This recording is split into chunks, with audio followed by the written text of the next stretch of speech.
This is My Better Half on the Jefferson Exchange. I'm Vanessa Finney. My guest today talks about her lifelong pursuit of art and how it's helped her process the harder parts of life, including the death of loved ones. Julie Anderson Bailey makes art in her studio on the edge of the North Umpqua River in Roseburg. Her artist statement reads, in part, "My art explores the tension and dance of life at the cellular level. My work is filled with biology rising themes emerging in circles from conception to death and beyond." Julie, have you always been an artist? Yes, I think it's safe to say, even as a very little girl, I was an artist. In fact, I have some artwork in my studio that I did in kindergarten. A full body, we lay on the floor and one kid draws around you and then you color in yourself and your clothes. And I loved that and I still have it. During COVID, I did a series of drawings in my sketchbook, which I liked so much. I took them out and I dipped them in wax and then I framed them all together. And they were just doodles. I would doodle every day at my kitchen table, I think as a way to help me manage my anxiety about COVID, honestly. And I was cleaning out my studio after I got them all framed up and I was going to enter them into a show about COVID. And I found this little book of poetry I made in third grade and I had decorated the cover of it. And that design looked very similar to these designs that I had made, in 2020. So I was like, wow, I have been doing the same doodles since I was little. And now I just had a little more sophisticated markers and, drawing tools and things, but it was kind of the same marks, the same designs, the same bright colors. So that's kind of fun to see. Isn't that fun when we go back and we see, wow, the seed of our grown-up pursuits was actually right there all along, the thing that drew us in. I want to talk to you about art as you've used it especially to deal with the hard things that everyone has to go through. This podcast tries to focus on how people can thrive or do thrive in the second half of life, but I definitely don't sugarcoat the very real challenges that are particular to this time, to your time. You're 59, correct? So yes. You've experienced certain losses and grief in the past decade or so that are common to these middle years. When you were divorced, I think that sort of kicked off a certain phase, it seems like. Definitely a hard time. Divorce is always kind of hard to talk about because, there's this other person involved. But yeah, I was married for 20 years to my kid's dad, who's a wonderful person. And we still are in contact. And we just had a grandchild together that we're, both thrilled about. But, things happen very hard. We had a lot of great years of our marriage. We had a great time raising kids. So it was really hard when we divorced for both of us, for all of us, for the family. And you do, I think, go through a grieving process with that. You're losing a friend, you're losing a partner, you're losing your life as you know it. You've got to start all over. I became a single mom. He was a single dad. I started a new career right about then. We were both living in Eugene, and I got a job at HP up in Corvallis. And I was driving back and forth every day from Eugene to Corvallis, which was about an hour, just commute time. So lots of changes. It was very hard. And then there were also things that were interesting and exciting. I was starting this new career, which I loved. I was meeting a lot of incredible people, very talented people. The work I was doing was highly creative. It was great. Really loved it. So all that was happening after I got divorced. So it was, both things. It was really hard, but it was also really exciting. So, and then I met my partner, Ken, about a year after my divorce. He had worked at HP, and we got very involved in the Vine app. I'm not sure if you remember the Vine app, Vine. It was really a wonderful community for us. We were both drama kids. He was a singer-songwriter, had a degree in theater. And basically we would act out skits and songs and do art all through this little app with people all over the world. So it was a very collaborative way to be creative. And we just built this wonderful community. We would do skits with people, from Canada, New Zealand, the East Coast. It was just really, really fun, highly creative.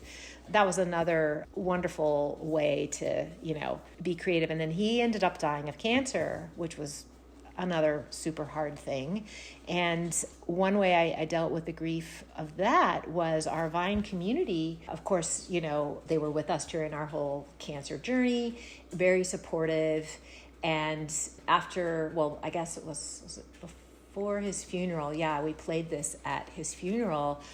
They organized, Ken had written this beautiful song that was kind of about the Vine community, and he had been featured in a movie about the Vine community. And so everybody was invited to submit a Vine, which were 6-second videos on a theme, which was, he had written the song, I'll Give You a Flower. It was morning coffee. I want to share my morning coffee with you and I'll give you a flower. And so people could make a 6-second video on that theme, giving you a flower and drinking coffee together. And so, I don't know, a couple hundred people made these Vines, and somebody edited it into this just beautiful video of all of us together with 6 seconds at a time sharing. And then we played it at his funeral, and it's up on YouTube. And I mean, just such a beautiful way of, getting through grief together through using an app, using technology, which connected us. But then also, just the creative stuff people came up with was just amazing. So you met Brian, who you called the love of your new life. You got married when you were about 52? Yes, I found him on an online dating site. Yes. I was the first date he had been on in 30 years, and I feel like he got lucky and I got lucky. And we came up with this phrase, "love of my new life," because we realized somehow saying you're the love of my life would kind of negate all the other loves of our lives. We've lived long, beautiful, rich lives. We had wonderful loves, right? And so we love this idea that you're the love of my new life right now, right here. And we don't have to quantify and somehow validate that one love is better than another. It's just where we are right now. And we're just so being in love. And he's amazing and so supportive of me and my art. A reminder that you're listening to My Better Half on the Jefferson Exchange. My guest is Julie Anderson Bailey, a 59-year-old artist based in Roseburg.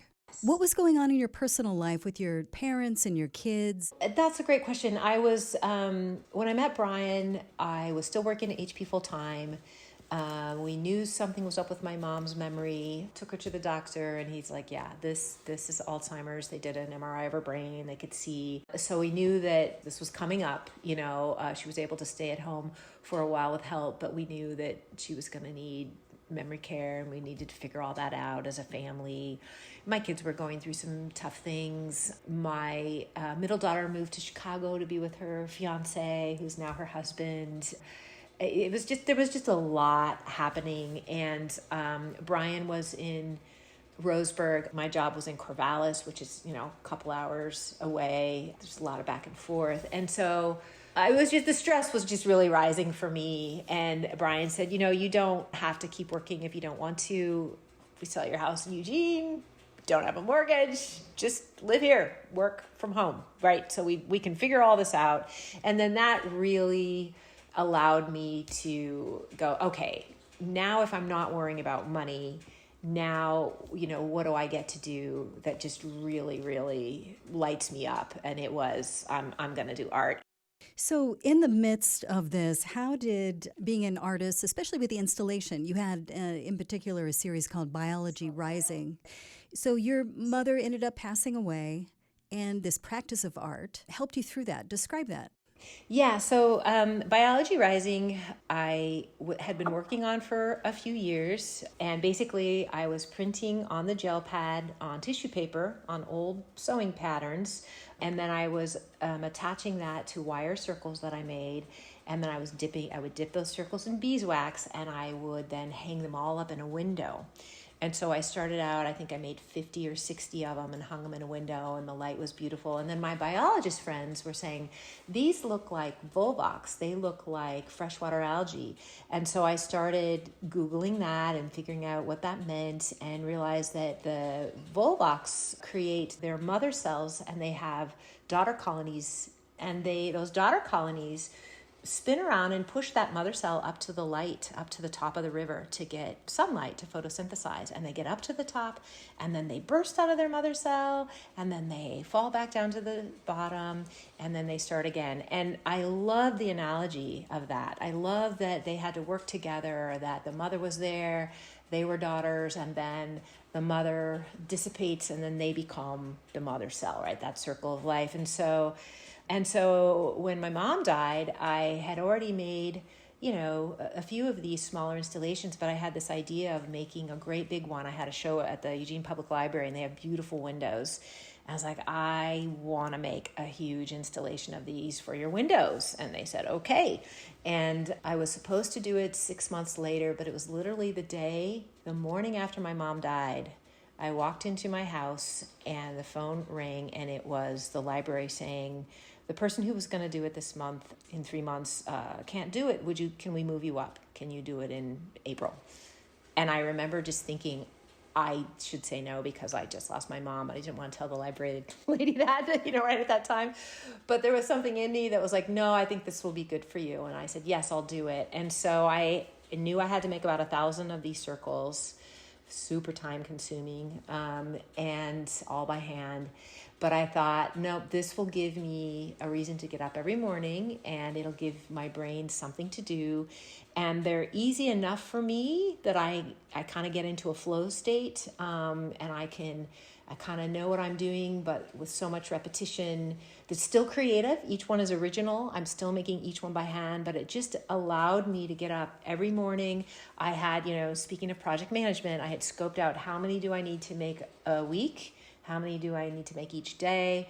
And it just gave me goals, and it also let my brain relax. But it also helped me grieve because I had enough brain power to think about things, to think about my mom, to think about all the different things. When a parent dies, it's sad, and it brings up a lot of things, right? You're thinking of all these childhood things and all these times you got mad at your mom, and then you feel guilty because you love your mom, but then you were frustrated with something or you disagree, and I just needed to go through all that. I needed to work through it all, and so sitting there day after day after day, it gave me time to just work through that acute stage of grief. Yeah, I think it's so interesting that part of you, your project management side, sort of shepherded your artist self through this time of grief. So you were able to do that, to give that to yourself.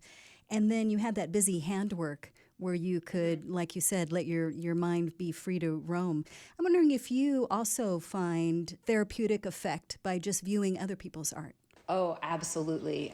I'm a big fan of museums, of galleries, art centers, public art. It's just like water. Like I just feel like I need it. I mean, if you go to an art gallery with me, I'm just, especially to a museum, some of these incredible, like MoMA and these great big, installations that you walk through, and I'm just like, I love it. It really fills me up. But even just looking at galleries, looking at people's work, it just helps you feel connected to something. Even just on Instagram, honestly, just really beautifully made art. Some of the videos on Instagram where people are showing how they're making their art, it just helps you feel really connected to that humanness. That it seems strange that looking at a little picture on a phone can have so much effect on you, but it really does, because there's a little something in that person who made it, reflected in it, and you connect with that, you resonate with that, and we all do. I mean, they were doing cave paintings, right? Like it's how we tell our stories, it's how we figure things out, it's how we, express joy, grief, sadness, happiness, all of it through art for me. Right, which makes us feel a little bit less alone in our grief or our difficulties. Well, thank you for talking with me, and I want to let our listeners know that when we post the story, we'll also include a link to a video, Watching You Make Biology Rising. Thank you so much, Vanessa. It's wonderful to talk to you. You've been listening to My Better Half on the Jefferson Exchange. I'm Vanessa Finney. You can hear this episode and see my video of her making art at jeffexchange.org. To see more of Julie's work, visit her website, julieandersonbailey.com, or her profile on Blue Sky with the handle JulieJulieArt.